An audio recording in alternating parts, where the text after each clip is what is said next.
मौके पर आरजेडी परिवार में सियासी और पारिवारिक एकजुटता की तस्वीर एक बार फिर से देखने को मिली है। लालू प्रसाद अपने बड़े बेटे तेज प्रताप यादव के यहां आयोजित दही चूड़ा भोज में शामिल हुए।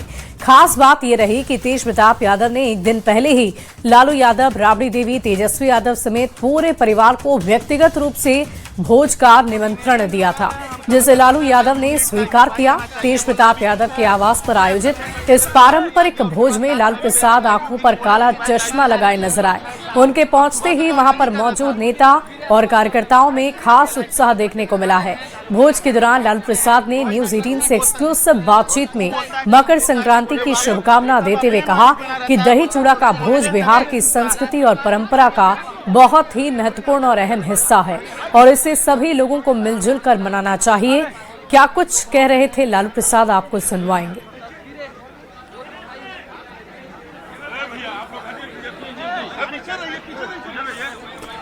तो ये तस्वीरें हम आपको उस वक्त की दिखा रहे हैं जब लालू प्रसाद यादव अपने बड़े बेटे यानी कि तेज प्रताप यादव के आवास पर पहुंचे, दही चूड़ा भोज में शामिल हुए और एक बार फिर से लालू प्रसाद यादव का बिल्कुल अनोखा और अलग अंदाज देखने को मिला।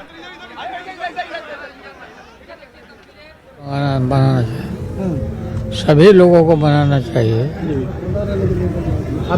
आप भी सर भोज देते थे, वो बड़ा भोज होता था। हाँ, सब उधर थोड़ा साइड करवाइए, उधर रखिए। करना चाहिए हर लोग। इसमें सभी को बुलाया गया, बीजेपी हो, तमाम जो चेहरे हैं, विरोधी दल हैं, सबको तेज प्रताप जी ने बुलाया है। सब लोगों को खबर होता है। क्या कहेंगे सर? सभी लोगों को बनाना चाहिए। ये अच्छा कदम है। थोड़ा उधर रखिए ना। हाँ। आपको लगता है कि तेज प्रताप जी को क्या आशीर्वाद देंगे? पूरा आशीर्वाद आशीर्वाद देंगे कि आगे और आकर के? हाँ। कोई नाराजगी तो नहीं है ना? अरे नहीं है, कोई नाराजगी नहीं है। चलिए, बहुत बधाई मकर संक्रांति की सबके लिए। बहुत बढ़िया कोशिश। तो राज्यपाल की तस्वीरें भी आपने देखी और खुद पार्टी के राष्ट्रीय अध्यक्ष तेज प्रताप यादव के पिता लालू प्रसाद यादव की मौजूदगी भी इस भोज में नजर आई। अगर आपको याद हो तो बीती शाम ही तेज प्रताप यादव कल के दिन अपने पूरे परिवार को आमंत्रण पत्र देने के लिए पहुंचे थे और बेहद दिलचस्प तस्वीर, लगभग 6 से 7 महीने के बाद पूरे परिवार से उन्होंने खास तौर पर मुलाकात की, उन्हें आमंत्रण दिया कि इस दही चूड़ा भोज में वो शामिल हों। और देखिए, लालू प्रसाद यादव खुद वहां चलकर पहुंचे और इस भोज में उन्होंने न सिर्फ शामिल हुए वो, बल्कि उन्होंने तेज प्रताप यादव को आशीर्वाद भी दिया और ये भी कहा कि पूरा आशीर्वाद है, कोई नाराजगी नहीं है। और देखिए, पटना के बीजेपी ऑफिस में भी दही चूड़ा भोज का आयोजन किया गया, जहां बीजेपी के तमाम बड़े नेता इस आयोजन में शामिल हुए। बिहार के दोनों उप मुख्यमंत्री सम्राट चौधरी, विजय कुमार सिन्हा समेत कई मंत्री एक दूसरे को तिलकुट खिलाते, तिल का महत्व बताते नजर आए। उनसे बातचीत की है न्यूज 18 संवाददाता विनीता मिश्रा ने।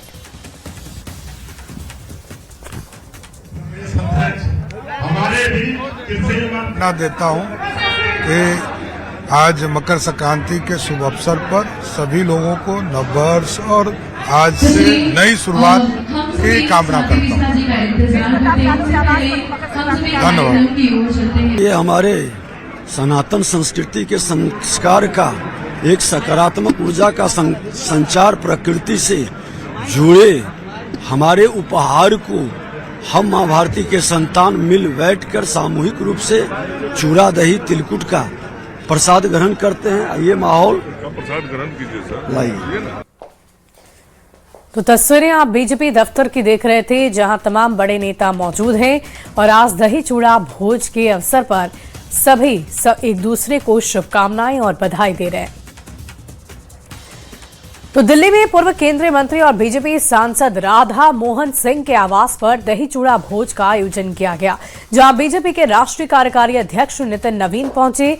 सांसद राधा मोहन सिंह ने नितिन नवीन का स्वागत किया। इस दौरान नितिन नवीन ने दही चूड़ा का लुत्फ उठाया है।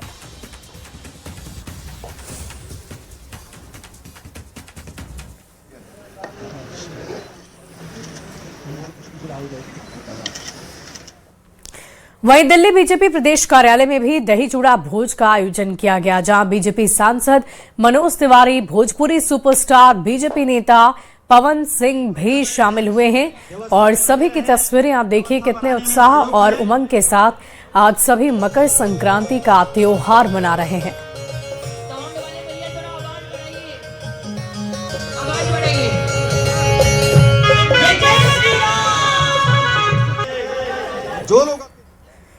बढ़ते आगे, प्रयागराज के माघ मेले में साधु संत तरह तरह के अनुष्ठान कर रहे हैं। एक शिविर में अनूठी यज्ञशाला तैयार की जा रही है, जहां रुद्राक्ष से 11 फीट के शिवलिंग का निर्माण हो रहा है। मकर संक्रांति मौनी अमावस्या के मुख्य स्नान के लिए रेलवे ने तैयारियां मुकम्मल कर ली है।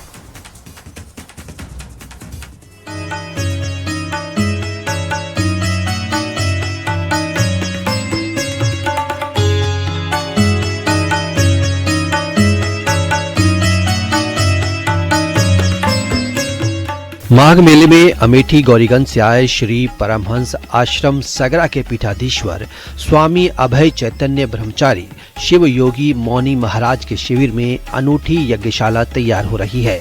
इसी यज्ञशाला में मकर संक्रांति के स्नान पर्व से अनुष्ठान की शुरुआत हो जाएगी। इस यज्ञशाला की खास बात यह है कि इसमें 5 करोड़ 51 लाख रुद्राक्ष से 11 फीट ऊंचे शिवलिंग का निर्माण किया जा रहा है, जिसके दर्शन यहां आने वाले श्रद्धालु भी कर सकेंगे। यज्ञशाला में 12 करोड़ 51 लाख पंचाक्षर मंत्रों का जाप किया जाएगा। ऋग्वेद मंत्रों का भी जाप होगा। और जो ये रुद्राक्ष की मणियां हैं, आखिर इनका क्या महत्व है और किस तरह का संकल्प उनका है? महाराज जी, सबसे पहले आपके संकल्पों के बारे में जानना चाहेंगे।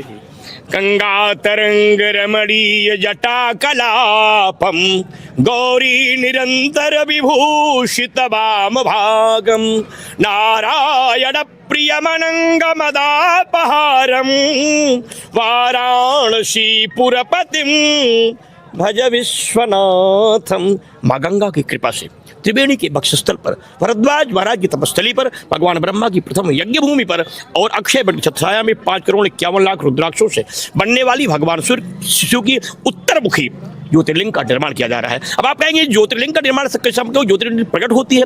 रुद्राक्ष का मतलब रुद्र माने शिव और आक्ष माने आंख, क्योंकि आपका सम्मानित चैनल है। मैं बताना चाहता हूँ, लोग कहेंगे कि कैसे आप वहाँ ज्योतिर्लिंग बना सकते हैं, क्योंकि शिवलिंग ही बना सकती है, ज्योतिर्लिंग का निर्माण नहीं कर सकते।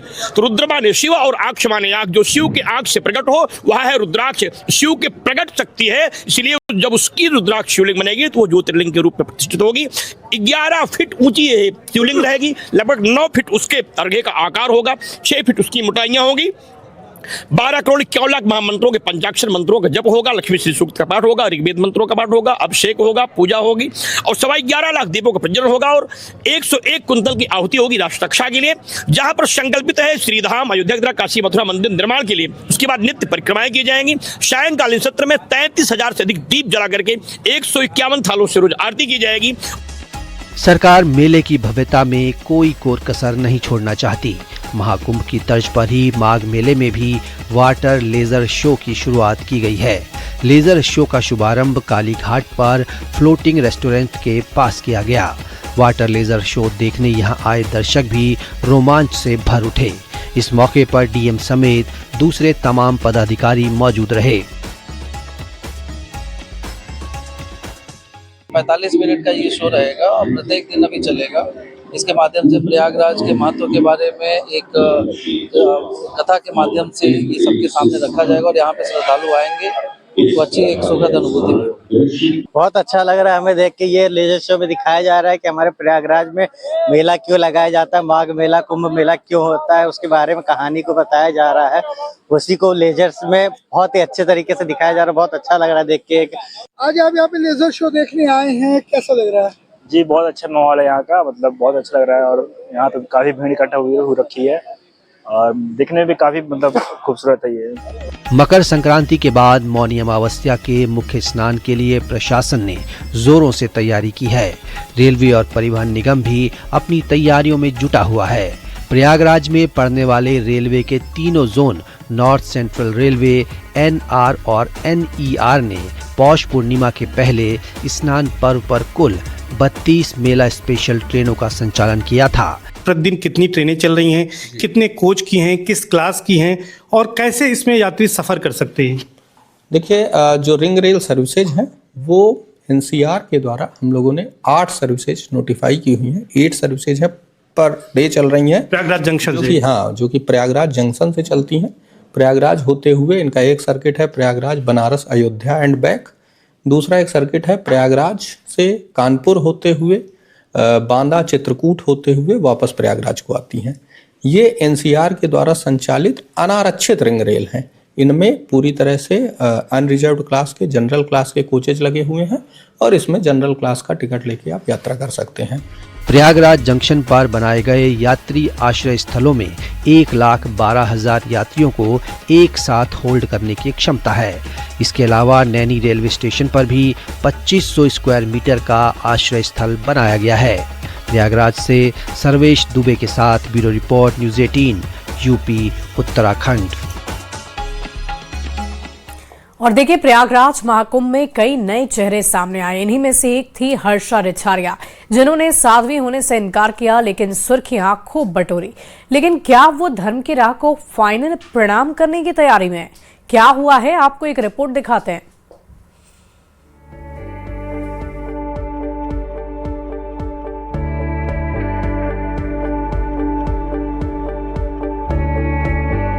धर्म के रास्ते बढ़ी उधारी। जिनको लगता है कि महाकुंभ से अभी तक मैंने धर्म को धंधा बना के करोड़ों रुपए छाप लिए, मैं आज बहुत उधारी में हूँ। फिर से प्राउडी एंकर की तैयारी। और धर्म में आने से पहले जब मैं एंकरिंग कर रही थी, मैं एक प्राउडी एंकर थी। मैं अपने प्रोफेशन को बहुत गर्व से बोलती हूँ कि मैं जो कर रही थी बहुत अच्छा कर रही थी और मैं उसमें रह के बहुत खुश भी थी। सनातनी हर्षा रिछारिया, हिंदू शेरनी, सनातनी प्रचारक, भारत की बेटी, महादेव और मां पार्वती की उपासक। कुछ ऐसा ही नजर आता है हर्षा रिछारिया का इंस्टाग्राम अकाउंट, जिस पर 1.7 मिलियन फॉलोअर्स हैं।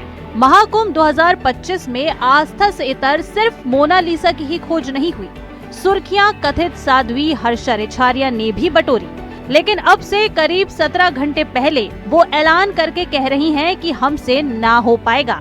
तारीख भी बता रही है कि कब से वो धर्म के रास्ते को फाइनली प्रणाम करके ग्लैमर की दुनिया में लौटेंगी। मौनी अमावस्या पर स्नान।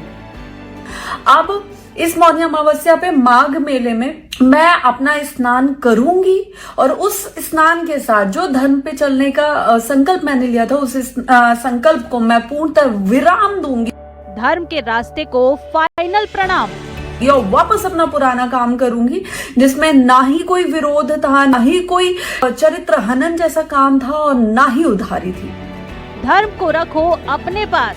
कोई भी भाई बहन ये बोलेंगे ना कि हमें धर्म से जुड़ना है, हमें धर्म के रास्ते पे चलना है, तो मैं यही बोलूंगी कि सबसे बड़ा धर्म है अपनी फैमिली से जुड़ के रहो, अपने परिवार में रहो, अपने घर के मंदिर में पूजा करो। इसके अलावा किसी को मत मानो। मॉडल हुई साध्वी से निराश। महाकुंभ 2025 से शुरू हुई एक कहानी जो अब खत्म हो रही है या अब खत्म होने को है। इस एक साल में मैंने बहुत सारे विरोध का सामना किया है। प्रयागराज से शुरू हुआ था वो विरोध, लगा कि अब ठीक होगा, अब ठीक होगा, महाकुंभ के बाद ठीक होगा। लेकिन मैंने जो कुछ भी करने की कोशिश की धर्म के रास्ते पे चलते हुए, मैं क्या कर रही थी? मैं कोई गलत काम नहीं कर रही थी, मैं चोरी चकारी नहीं कर रही थी, मैं लूटपाट नहीं कर रही थी, मैं बलात्कार नहीं कर रही थी। लेकिन मैं जो भी धर्म के रास्ते पे आगे बढ़ने के लिए कर रही थी, उसे बार बार रोका गया, मेरा मनोबल बार बार तोड़ा गया। तर्क दे रही है कि लोगों से परेशान होकर वापस अपने पुराने प्रोफेशन में लौटूंगी, क्योंकि धर्म की राह ने उन्हें कर्जदार बना दिया है। लोगों ने उनका चरित्र हनन किया है। साफ कर रही हैं कि मैं कोई सीता नहीं जो अग्नि परीक्षा दूं। इनको लगता है कि महाकुंभ से अभी तक मैंने धर्म को धंधा बना के करोड़ों रुपए छाप लिए, मैं आज बहुत उधारी में हूँ। और धर्म में आने से पहले जब मैं एंकरिंग कर रही थी, मैं एक प्राउडी एंकर थी। मैं अपने प्रोफेशन को बहुत गर्व से बोलती हूँ कि मैं जो कर रही थी बहुत अच्छा कर रही थी और मैं उसमें रह के बहुत खुश भी थी। देश से ज्यादा विदेशों में काम करके अच्छा खासा पैसा कमा रही थी। लेकिन यहाँ आने के बाद सिर्फ उधारी के अलावा कुछ नहीं बचा मेरे साथ। और सबसे बड़ी बात कि किसी का साथ भी नहीं है। आज मैं ये सब आपको क्यों बोल रही हूँ, क्योंकि मैंने लगातार इस 1 साल में जो कुछ भी करने का प्रयास किया है उसे रोका गया है, उसे तोड़ा गया है, उसमें विरोध उत्पन्न किए गए, और यही सेम चीज इस बार माघ मेला में भी मेरे साथ हुई है, जिसकी वजह से मैं बहुत ज्यादा हताश हुई हूँ। जबकि मैंने ऐसा कुछ भी नहीं किया जिसकी वजह से मेरा विरोध किया जाए, लेकिन विरोध करना शायद हमारे देश में यही एक चीज बहुत आसान है। और एक लड़की के साथ अगर आप उसका मनोबल नहीं तोड़ पा रहे हो, कुछ नहीं कर पा रहे हो, तो उसके चरित्र का हनन करो, फिर तो वो टूटेगी ही टूटेगी। तो भाई आप अपना धर्म अपने पास रखें। मैं कोई माँ सीता नहीं हूं जो मैं अग्नि परीक्षा दूंगी। 1 साल से जितनी परीक्षाएं देनी थी, जितना जो करना था मैंने कर लिया। अब बस बहुत हुआ। अब इस मौनी अमावस्या पे माघ मेले में मैं अपना स्नान करूंगी, और उस स्नान के साथ जो धर्म पे चलने का संकल्प मैंने लिया था, उस संकल्प को मैं पूर्णतः विराम दूंगी और वापस अपना पुराना काम करूंगी, जिसमें ना ही कोई विरोध था, ना ही कोई चरित्र हनन जैसा काम था, और ना ही उधारी थी। मुझसे अब कोई भी युवा, कोई भी भाई बहन ये बोलेंगे ना कि हमें धर्म से जुड़ना है, हमें धर्म के रास्ते पे चलना है, तो मैं यही बोलूंगी कि सबसे बड़ा धर्म है अपनी फैमिली से जुड़ के रहो, अपने परिवार में रहो, अपने घर के मंदिर में पूजा करो। इसके अलावा किसी को मत मानो। मेरा इस धर्म से जाना सिर्फ जाना नहीं होगा, एक विद्रोही मानसिकता लेकर जाना होगा। जय श्री राम। तो क्या माना जाए कि वाकई कर्ज और लोगों के तानों ने हिंदू शेरनी और सनातनी प्रचारक को इतना तोड़ कर रख दिया कि वो इस रास्ते को ही टाटा बाय बाय कह रही हैं? या माना जाए कि पिक्चर अभी बाकी है, ये तो सिर्फ झांकी है, इंतजार करना होगा। Bureau report, news 18। और आपको रिव्यू टास्क करना है, आप क्रिप्टो में इन्वेस्ट करेंगे तो मालामाल हो जाएंगे। कुछ ऐसी ही चाल ये गिरोह चलता है जिसकी ठगी 100 करोड़ पार की है, जिस फ्रॉड की किंग पिन बैठा हुआ है चाइना में। आखिर ठगी का चाइना कनेक्शन क्या है और कैसे किया जाता है, आपको इस रिपोर्ट के जरिए दिखाते हैं।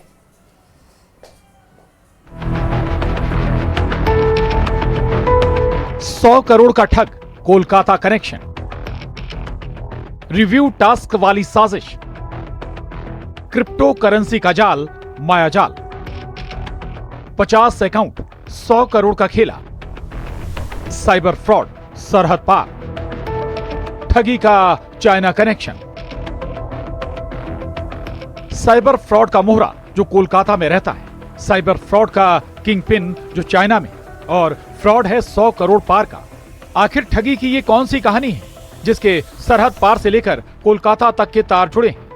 तो आप इत्मीनान से सुनते जाइए इस गैंग की चाल को, जो पन्ना पुलिस और साइबर सेल ने एक बड़े अंतरराज्यीय साइबर ठग गिरोह का खुलासा किया है। तो खुलासा हुआ उस साजिश का जिसमें गैंग टेलीग्राम के जरिए रिव्यू टास्क के नाम पर जाल बुनते, क्रिप्टो इन्वेस्टमेंट के नाम पर लोगों को फंसाते थे। ऐसा फंसाते थे कि बाकायदा गैंग के मोहरे मोहम्मद उर्फ बसर को कमीशन मिलता था। मोहम्मद बसर की लोकेशन मिली है कोलकाता में, वहीं से उसे गिरफ्तार किया गया है। सितंबर माह में थाना पवई में फरियादी आफ्ताब अंसारी के द्वारा एक रिपोर्ट दर्ज कराई थी। उन्होंने बताया था कि टेलीग्राम पर एक व्यक्ति का उनसे संपर्क हुआ और उन्हें इनकम, टास्क बेस्ड इनकम और क्रिप्टो ट्रेडिंग के नाम पर उनसे जो है बातचीत की गई, और अलग अलग समय पर अलग अलग अकाउंट्स में पैसा उनसे डलवाया गया था। शुरुआत में उन्हें जो उन्होंने पैसा डाला था उसका कुछ रिटर्न मिला, और इसी को विश्वास करते हुए कि उन्हें और पैसा का रिटर्न मिलेगा, इनके द्वारा लगभग 5 लाख रुपए अलग अलग अकाउंट में UPI IDs और लिंक के माध्यम से डाले गए थे। उसके बाद वो टेलीग्राम अकाउंट बंद हो गया। उनके द्वारा जब शिकायत की गई तो इस पे धारा 318 BNS का अपराध थाना पवई में पंजीबद्ध किया गया। विवेचना में पवई की टीम और साइबर टीम के द्वारा इसमें तकनीकी साक्ष्य के आधार पर पूर्व में 3 आरोपियों को अलग अलग राज्यों से, यूपी और दिल्ली से गिरफ्तार किया गया था। अभी रिसेंटली इसमें जो इसका हम कह सकते हैं कि इंडिया में जो मुख्य आरोपी है उसको भी कोलकाता से गिरफ्तार किया गया। तहकीकात हुई तो पता चला कि मास्टरमाइंड अपने अकाउंट से सीधे कनेक्शन में था, जिसके लिए जरिया बना टेलीग्राम। अब मास्टरमाइंड बसर का काम क्या था? म्यूल खातों में APK फाइल रन कराना और नेट बैंकिंग की ID और पासवर्ड विदेशी नेटवर्क तक पहुंचाना था। बदले में उसे हर 1 करोड़ रुपए के ट्रांजैक्शन पर करीब 5 लाख रुपए का कमीशन मिलता था। यानी फ्रॉड करना, लोगों को चूना लगाना और मोटी रकम हासिल करना।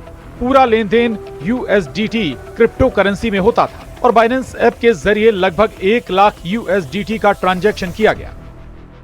विवेचना के दौरान इसमें हाल ही में जो इसका मुख्य मतलब भारत में जो मुख्य आरोपी है उसको गिरफ्तार किया गया, जो मोहम्मद बसर, जो कोलकाता पश्चिम बंगाल का रहने वाला है। जब उससे गिरफ्तार करके लाया गया और उससे पूछताछ की गई तो उसके द्वारा बताया गया कि टेलीग्राम के ही माध्यम से वह एक चाइनीज़ कंपनी के संपर्क में था और उसे म्यूल अकाउंट उपलब्ध कराने का जो है टास्क दिया गया था, जिसपे कुछ परसेंटेज इसे भी मिलते थे। प्रत्येक म्यूल अकाउंट पे जितना ट्रांजैक्शन होता था उसका 1% या 5% तक इस व्यक्ति को, आरोपी को दिया जाता था। और इसी के जब इससे अधिक पूछताछ की गई तो उसमें इसके पास हमें 40 अकाउंट की डिटेल मिली। उन अकाउंट्स को जब हम लोगों ने NCRP पोर्टल पर रन किया तो पूरे ऑल ओवर इंडिया में लगभग 400 शिकायतें इन अकाउंट्स की थी और इसकी यदि हम राशि की बात करें तो लगभग 100 करोड़ का इसमें जो है इन अकाउंट्स के माध्यम से ट्रांजैक्शन किया गया, उसका साइबर फ्रॉड किया गया। आरोपी के मोबाइल से 50 से अधिक बैंक खातों का खुलासा हुआ है। करीब 100 करोड़ रुपए से अधिक की ठगी की गई। इन खातों के खिलाफ देश भर में 400 से ज्यादा शिकायतें दर्ज हैं। पुलिस ने 7 mobile, ATM card, pan card और नगद राशि जब्त कर 4 आरोपियों को जेल भेजा है। आखिर इस गैंग के और कितने राज? भोपाल से शिवकांत आचार्य के साथ bureau report, news 18, Madhya Pradesh, Chhattisgarh. और यहाँ रुकेंगे एक छोटे